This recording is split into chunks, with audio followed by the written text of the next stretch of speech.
Yesterday, the Minnesota Vikings placed longtime tight end Kyle Rudolph on injured reserve with a foot injury, ending his season. But also with his age and his big contract, as well as the emergence of Ursma Jr. and Tyler Conklin, as well as Brandon Dillon, the Marion Barbarian, has his 10-year Vikings career also come to a close? Question mark. So let's examine. So Kyle Rudolph, 31 years young, former four-star recruit coming out of Elder High School in Cincinnati, was the number 2 tight end recruit in the nation, as well as the number 2 overall recruit in the state of Ohio, which is a big deal. Ohio kind of likes their football. So, also was a basketball star in high school as well. Committed to Notre Dame. Compiled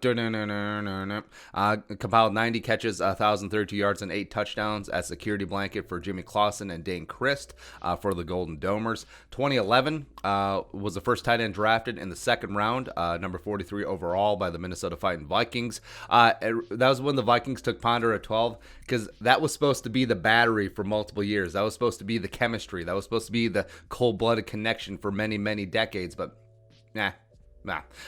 He's been a 2-time Pro Bowler in 2012 as well as 2017, also 2012 Pro Bowl MVP. What's up? He's also the Vikings all-time tight end touchdown leader with 48, surpassing Steve Jordan a couple years ago. Also, he's number 5 on the team all-time in terms of receptions with 453, as well as 10th in yards with 4488. Now, Rudy's been an absolute rock star pillar in the community as well, being named the Vikings Walter Payton Man of the Year nominee multiple times. Contract-wise, he's got a 4-year, $36 million extension last year right after the Vikings drafted Irv, which... Okay, but his $7.65 million base salary is not guaranteed in 2021, and the Vikings would also free up $5.1 million in cap space if they part ways with the tight end going into his 11th season. They would have to eat $4.35 million dead from his prorated signing bonus. So, do I think that Rudy still has something left in the tank? Yeah, absolutely I do. I think he's a team leader. I think he's a captain. I think that he's still a legit red zone threat. See the Saints wildcard game last year, as well as despite lower stats this year. It has always seemed like Cousins and Rudy never simpatico. Like maybe Rudy peaked with slinging Sammy Bradford as well as Case Keenum. He was a Pro Bowler in 2017.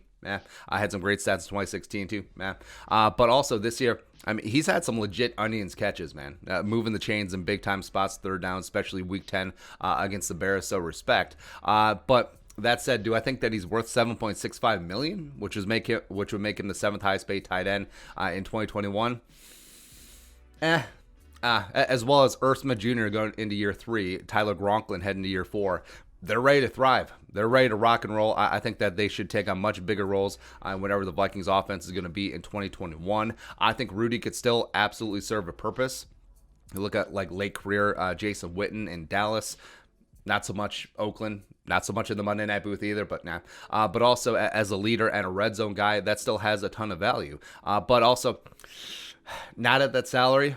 Now, especially with the Vikings in a 2021 cap crunch, and especially if the Vikings want to get back into the free agency derby, go after Thuney, go after Brandon Scherf, or whatever. Maybe they keep Anthony Harris. Maybe they keep Eric Wilson. So they're going to need to find some money in the banana stand.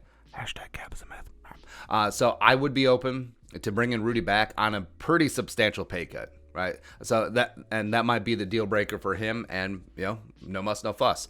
He's basically where he was 2 off seasons ago. After the Vikings drafted Irv, everyone and their mom thought, okay, this is it. And then his agent and Spielman just pull a rabbit out of the hat with a 4-year, $36 million deal, even though he had 1 year left on his contract with no guaranteed money. Although the extension really was window dressing. It backfilled his 2019 salary, plus gave him a signing bonus. Only $9.25 million of that deal was fully guaranteed. So it's whatever. So I think this might be like the Riley Reef situation, where the Vikings come to him with the pay cut ultimatum. So they look around the market and it's like, I probably can't do better in the open market than the pay cut, down to like $3 or $4 million bucks. Maybe some incentives thrown in there, playing time or statistical incentives, sure. And I don't want to start over, new team, new system. Only got a couple years left in my career, and also here I have power in the institution. Like I'm a locker room leader that does have value and utility as well. So I think it might work. I think it might, but we'll see. Money does always talk. And also, he was a Bengals fan growing up in Cincinnati. He even did the Icky Shuffle when he scored against the Bengals in 2017. So Would he go home for the last couple years of his career? How about Joe Burrow when he comes back? I mean, it would be a nice capper to a really awesome career. So we'll see. Again, I would have him back at a pretty steep pay cut, but again, we'll see. But if this is it, absolutely great Vikings player, spanned eras and regimes. Definitely a Vikings Ring of Honor guy down the road. And also, frankly, I wish that more players were like Kyle Rudolph off the field in the community. But it might be it. I mean, young guys, Irv and Conklin, ready to rock and roll, and the business is the business. So I guess we'll see if this is the last of Kyle Rudolph in purple. But no. Your thoughts, Kyle Rudolph? Let us know in the comment section below. Subscribe for daily Vikings takes. Want to support that work? Post on the Venmo. But until next time, Skull Production Value.